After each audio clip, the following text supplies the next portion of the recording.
Hey, Middle-earth role-playing fans and Lord of the Rings fans in general, welcome back to part 2 of how to run a military campaign using the Middle-earth role-playing, or MERP, first edition. Now, this has been a long video, so keep in mind I'm doing this from memory, from what I used to do, and I might be missing a few things, but generally we get the gist of the idea. So we're going to run through the maps and the battle itself, what tactics to use, all the little details that go into an actual battle, and how it's decided.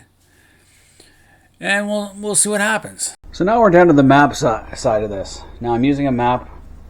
I'm actually using a second edition of map, just because some of my first edition stuff is not laminated yet. I never got around to that. And you kind of have to piece these two together. And I'm using pieces, gaming pieces, from the Avalon Hill war game called War and Peace. Icon. So the red is actually the British and the blue are the French. But in this case, the blue are going to be the Arthedain. And the red, over where it is, represents the two mercenary companies under Garithland. Because the Arenil of Garithland doesn't know at this point that the invasion force is directed at him. Unless it's going to be a very hard perception roll. So use green dice first. It's a 50. He rolls a 51. Let's say his spy has a plus 10, so it's 61, but it's minus 30, so it's 31. Failure. You gain no information on the topic that required the perception roll, but you are well aware that you missed something. You may try again on the same topic in the same area in 1 hour. So they don't know what direction the invasion force is going for. They do know an invasion is coming because it would be very routine for a spy to know that there's an army gathering. So that would be a plus 30, plus 10. So again, the green 19. This guy's an idiot. So because I rolled so badly, the spy doesn't even know that there's an army gathering. I can't make it any more easier. It's just bad rolling on my part. So 49. You gain no information but think you have learned everything available. You may not try again on the same topic in the same area for 1 day. So 2 perception rolls failed. Which means that the spy does not figure out what's going on. He doesn't even see the army gathering. That's how well Menaster has done. So the Arthedain, they're going to move first. Now you have to decide how you're going to do this. Are you going to follow this? You can't really see this on the map. I don't think so. There's a tiny little trail following the course of the Barandun down to Minas Garithland. Or you can come out in the highlands and come straight down. It's up to you which way the Arthedain player, which way he wants to go. I'm going to choose the river because then you have your flank secured, especially for your wagon train. So wagon trains can go anywhere from 10 to 20 miles per day. We're going to do a conservative figure of 15, which would be about 2 centimeters on this ruler. So Menaster is going to go on day 1. He's already on his way down toward the Barandun. Makes me think I should have asked for boats to bring my supplies down. So now the Cardellani spy has to figure out what's going on. He makes another perception roll. Again, he's an idiot. 13. Menaster has got the jump on these guys. The very next day, he's going 2 more centimeters. So that's just day 2. So I think my 3 weeks trail rations were kind of overestimated. So the commander of the mercenaries, Tarhad, he's sitting just off of the warlord, the troll, his base in Kreb Durgar. He's waiting for Menaster to join the Tenaris in fighting the warlord, and he's going to ambush him. But he's in the wrong place right now.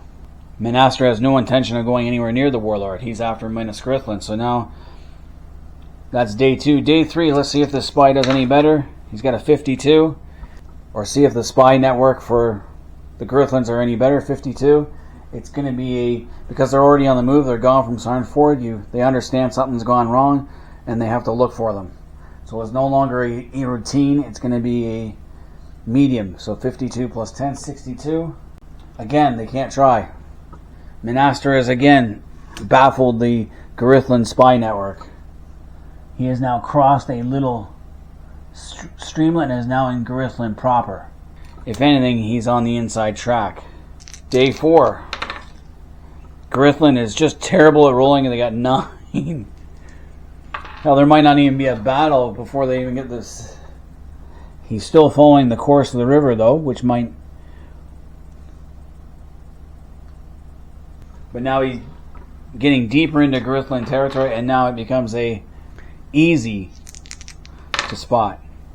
41 plus 20, 61 plus 10, 71. Again, the spy network does not pick it up. Got to roll better there, Grithlin. Still following the course of the river. That's day 5 right there. So day 6. Oh Christ. On day 6, 94. Finally, the spy network realizes that something's going on, and they have complete success. But now what? The heir of Grithlin, Aranil of Grithlin, now knows that something's not right, and he's panicking, and now he's sending out to all his retainers messages, and he sends a quick message by horseback to Tarhad. Now the horse could easily, so by the time Tarhad gets the message, it's going to be at least 2 days. Menastre is still progressing well, and on day 6,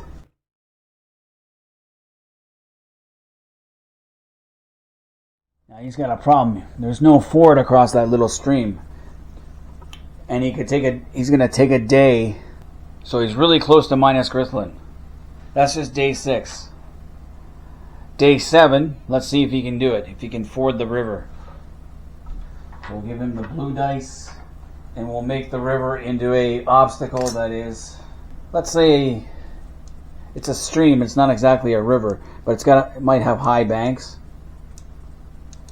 Can he cross in a day? Let's make that a minus. He's got a wagon train to also get across. He's going to take a day to prepare. That way he has more time to get his wagon train ready, get everything he needs to ford it, and it becomes more easy. The longer it takes, the easier it's going to be to ford this thing. So he's got 2 days. Tarhad now knows something's going on. Grithlin is now starting to mobilize. Alright, how many days does it take for Grithlin to mobilize?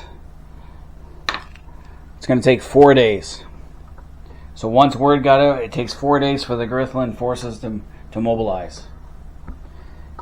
Aranil might actually flee his capital if he's not. So Tarhad now knows and is going to head out. Menastre is going to take another day to make it even easier to cross the river. Will that be a tactical blunder? We'll see. But if he fails in his role to cross the stream, then he might lose some of his supplies. And this is only what, day 7 now? I'm losing track of my days. I should count days here. So day 7 he does nothing. On day 8 Tarhad moves out. And he doesn't exactly have a quick path, but he's going to be able to go 20 miles. He's going to be able to move 25 miles, let's say 3 centimeters over semi-rough terrain, following a path. He'll get back. Grithlin is in day 2 of its mobilization. And now on day 9, Menastre is ready to cross the river. Now can Menastre get across that little stream? 94 plus 20. Yes. He is completely across the river now with all of his forces and is occupying a small little near the watchtower that's sitting there. Grithlin is on a highland. He'll probably have to move around. Tarhad is now going to move even closer. But Tarhad is now in rougher terrain and has to cross the stream himself, so he will be hampered in his efforts. Now we'll see who goes first. Forces are starting to appear in Minas Grythlin, but Minaster has the advantage and can now move. He moves up into Minas Grythlin. Ernell could choose to flee, and he does. He leaves his capital to join Tarhad. The smart thing would be to leave your capital, like lock it up, maybe leave a small number. But it's not going to do any good. Ernell will flee to gather with his army, and he will probably move down to this local little village, leaving his keep locked up. He'll lock the keep. Minaster could use that time to either force his way into the keep, waste time, or he can move after Ernell. Because now you have to think, well, does Minaster know about Tarhad and his army? Because you have rangers. The rangers should be able to spot these things. So it should be fairly easy. 480 plus whatever perception a ranger has. And they have success. They know that Tarhad and Ernell are separated. And relay that information to Minaster. Now, what day are we on? I lost track of days again. It doesn't matter. You should have a sheet marking the days. I'm just doing this quickly to give an example of how a military campaign will go. But I know that we're already into the second week. Minaster at this point has run a pretty flawless campaign. But now let's see if he can get priority. 20 for the Grythlins. 53 for the Arthadinians. Minaster now goes after Ernell as his main target and catches up to him at his village. Tarhad will not get there in time unless he force marches. You could have him force march. Let's see if a force march will work. It's one of the things the rules don't really talk about is force marches and stuff like that. It's not really in the rule book. So let's give him a medium. And no, he doesn't get there in time. So this battle is going to be without his main weapon. Minaster has stolen a march. And now we're going to go into the battle scene without our two mercenary companies. So Grythlin is definitely at a disadvantage. Now, before we get on the actual battle map, it's worth noting that you're going to need a bunch of other things, a chart. And this is the one I created. Basically, I'm doing this from memory. There are a lot of little things. When all the forces are lined up, then you pick your tactics. Now, I have 7 tactics here. They're pretty self-explanatory, most of them. A charge is obviously a charge where everyone just runs forward in one big mass. You have an envelopment, which means you try to turn their flanks. Skirmish means you just send skirmishers out to pick off and whittle down their numbers a little. Missile is basically like bombarding, where you're using your archers to the fore and trying to weaken the enemy forces before you send in a devastating charge. A square is a defensive practice where you, like the British squares you see in the Napoleonic era. The Scots used to use a skiltron during their wars of independence against the English. It's great for cavalry. Refuse is when you move some of your forces slightly to refuse the flank, the envelopment. Withdraw is obviously self-explanatory. You basically do a brave, brave Sir Robin and run away. Run away, run away. So the larger force is up here, smaller force is down here. So if you charge and a charge is a 0. A charge in the defense envelops is a -1 to the larger force or the attacking force, depending how you look at it. Because you can potentially a smaller could be the attacker.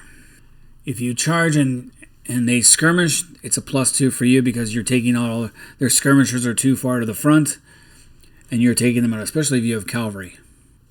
Cavalry was a skirmisher's bane of existence in the Napoleonic era. If you charge and they're using missile troops, it's a -1 because missile troops can fire at you while you're charging and back up while they're doing so as well. Charge versus square is -2. Obviously, if you're charging, a square is a compact defensive formation, and even though you get around the flanks of it, they're still able to hit at you. A charge versus a refuse is a 0.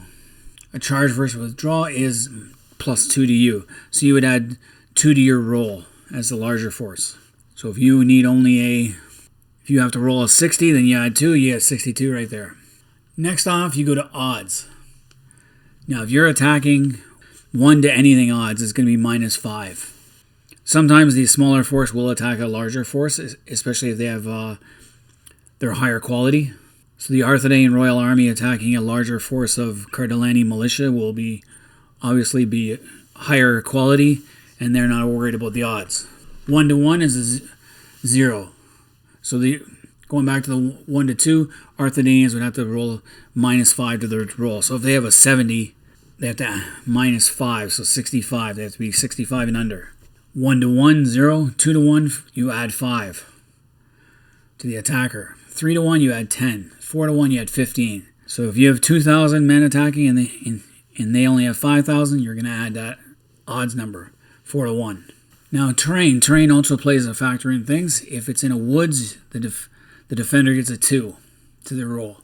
If it's a river crossing, I'm not talking just a stream or a little brook.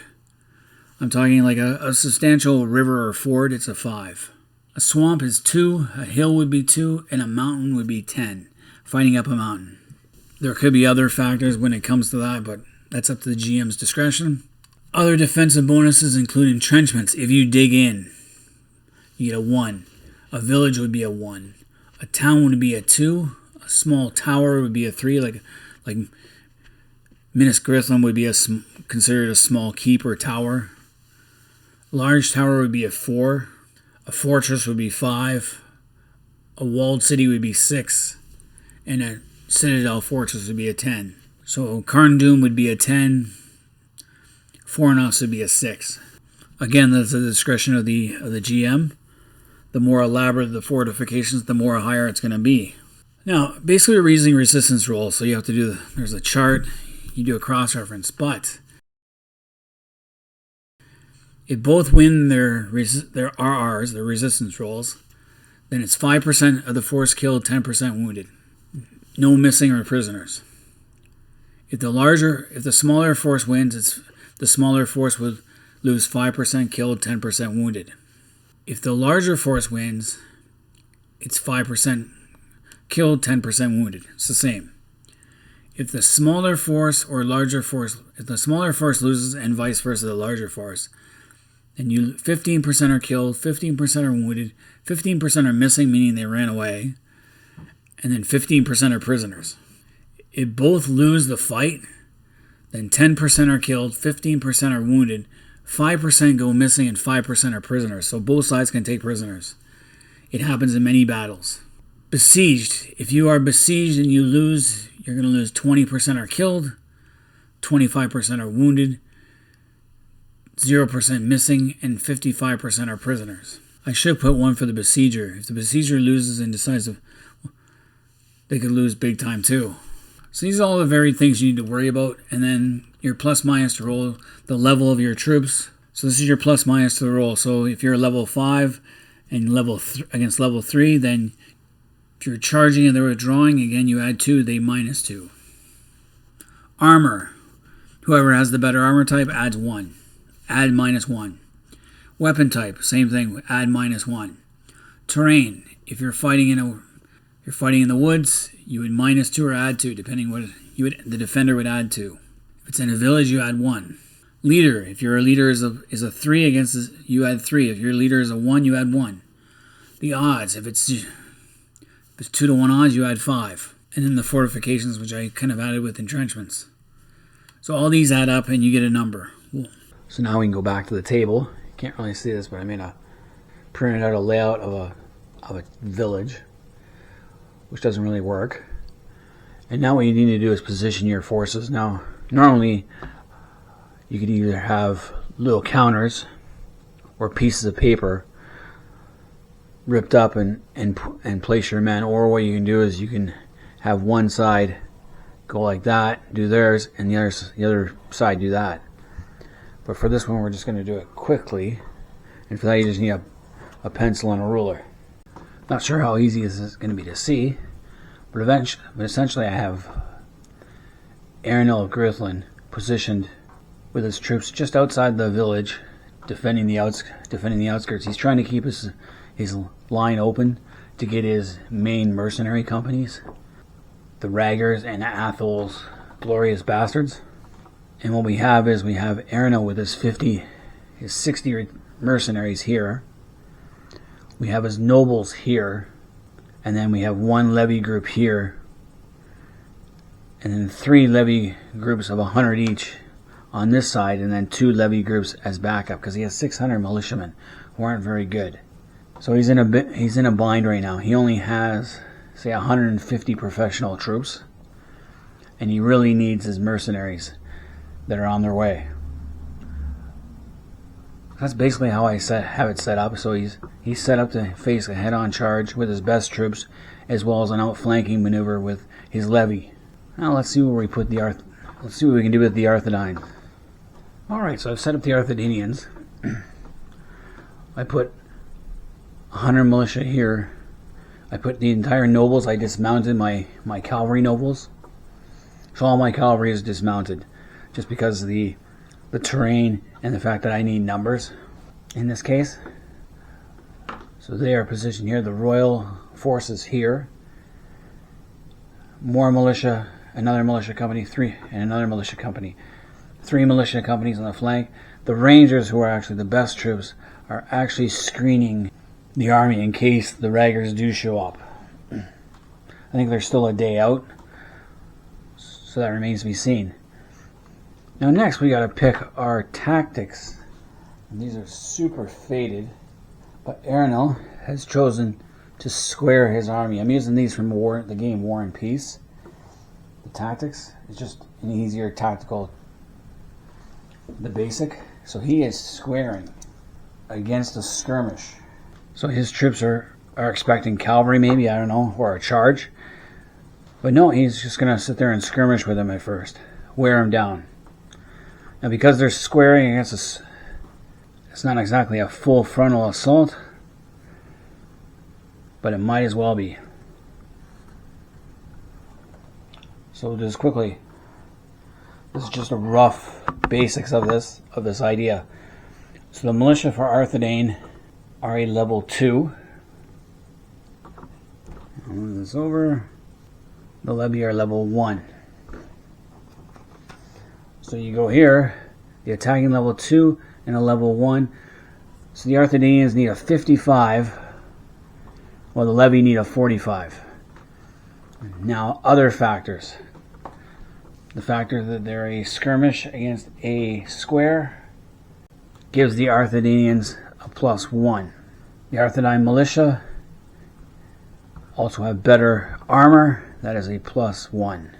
The DB level also goes in favor of the militia, as does any melee bonuses. Already we're looking at a roll of 58 for the militia, for the Arthedain militia, and only 45 for the levy. Leadership value. Arenil is a 0.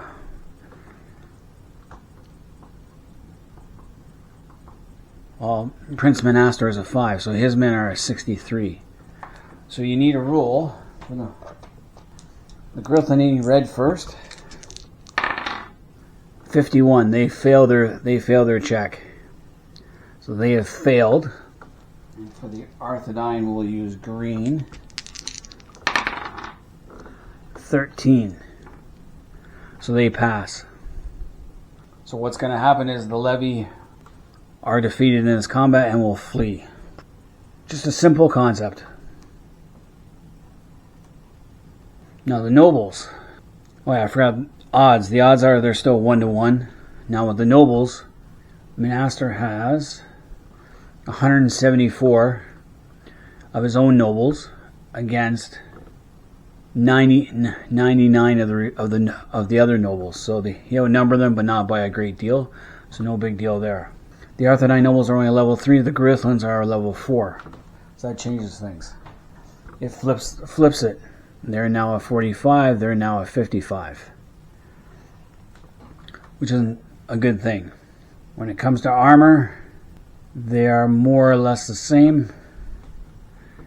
DB goes to the Arthedain, as well as any melee bonuses go to the Arthedain, as well as the skirmish.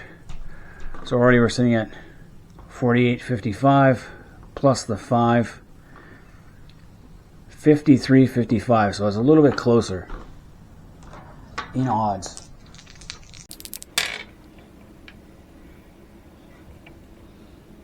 $95. So they failed. Yeah, both sides failed. 78. Both sides failed to make a dent in the lines. The Mercs are a level 3 on the Grithland side, while the Arthedinians are a level 4. So again, we're going to flip this to 55-45. The mercenaries have terrible armor.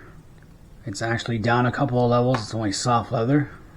While the Royals have chain. So you go from chainmail. So Grithland's mercenaries are a soft leather 6 against the chainmail 13. So that's plus 7. The DB is on the side of the Royals, as is the melee weapons and the tactics. So you are getting 65 plus 5 is 70 against 45. The Grithlands just failed. They got a 49.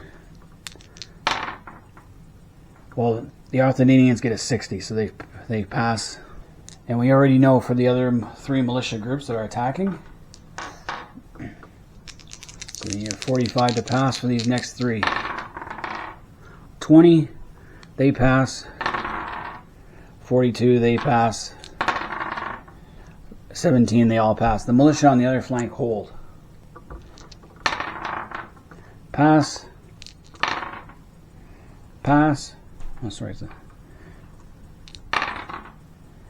They fail. So this militia group will withdraw. This militia group will withdraw. Both the nobles will withdraw. Arenal and his men will withdraw. The others are stationary. So the center of Arenal's line has been defeated, and he is in danger of being enveloped, or he can bring in reserves. So this is where the math goes into play. You have a situation where not everything went the way it should. So then you gotta start doing math, which really sucks. You have to know how many guys you have in each unit. So the militia, because I put them in units 100, it's easy. But if both sides win their rolls, their RR, which happened in 2 of the militia engagements, then you only lose, and in 1 of the noble ones too. So if they both win their resistance rolls, their RR, they lose 5% killed, 10% wounded. Now when you have 100 guys, that's easy. That's only 5 dead, 10 wounded. For a total of 15 casualties. No big deal. In the case of the militia that lost, they're going to lose 50, and it's a militia, so it's easy. It's 100 of them. It's 15 killed, 15 wounded, 15 are missing, and 15 are prisoners. When the smaller force loses, as in the case of the Arthedain, the Royals against the Mercs, the mercenaries lost 15% killed, 15% wounded, 15% missing, and 15% are prisoners. So you look at, what does that mean? It means they had 60 mercenaries, they lost 9 killed, 9 wounded, 9 prisoners, 9 are missing, for a total of 36 in all. Over 60% of your forces are gone. The Royal Army, which had only 91 men, had 5 killed, 9 wounded for 14. So they're still pretty much a fighting force. Now with the nobles, both lost, so each would lose. 10% are killed, 15% are wounded, and 5% are missing and prisoners. So you have to go through and figure that out. So you go to the Arthedain nobles, the 17 are killed, 26 are wounded, 9 are missing, and 9 are prisoners. With the other nobles, because there's almost 100 of them, it's a little easier when you round. You got to round these things up too. You get 10 killed, 15 wounded, 5 prisoners, and 5 are missing. So then what do you do next? So for leadership casualties, you could just roll a 10-sided, after each round of combat, roll a 10-sided dice for the leaders. Menaster's fine there, he's only got a 6. If it's a 10, then you re-roll 10. So Arenal had a 10 in the first round. So on a roll to 1 to 9, he's wounded. 10, he's actually killed. 10. Arenal is actually killed in combat, which is why they dissolve into this massive mess. So that already changes the scope of the war. The war is over, effectively. Icorian will take over as the rightful heir of Carithlin. So that changes the whole concept of the war. That's how fast it can change. You can play around with those, with all that. You can play around with leadership casualties. You could have a fighting on with his level, see how well he does. But in a battle, major characters are going to direct, not fight, until the absolute need where they'll go into a combat. I know 2nd edition has different rules for leadership casualties, but this is just a sample of what happens. Okay, so Arenal's death changes everything. Had Arenal survived and had gone with his withdrawn army, he might have actually been able to link up with Tarhad and have the additional troops, professional troops of that, because the Arthedain nobles didn't exactly perform very well in this battle. In fact, they underperformed badly. And the militia performed pretty good. So the forces of Carithlin are just going to capitulate because now they lack the moral authority to go against Icorian and Menaster. And the other nobles will probably jump on board and join with Icorian. So the nobles that they're on the losing side are not going to be viewed too favorably.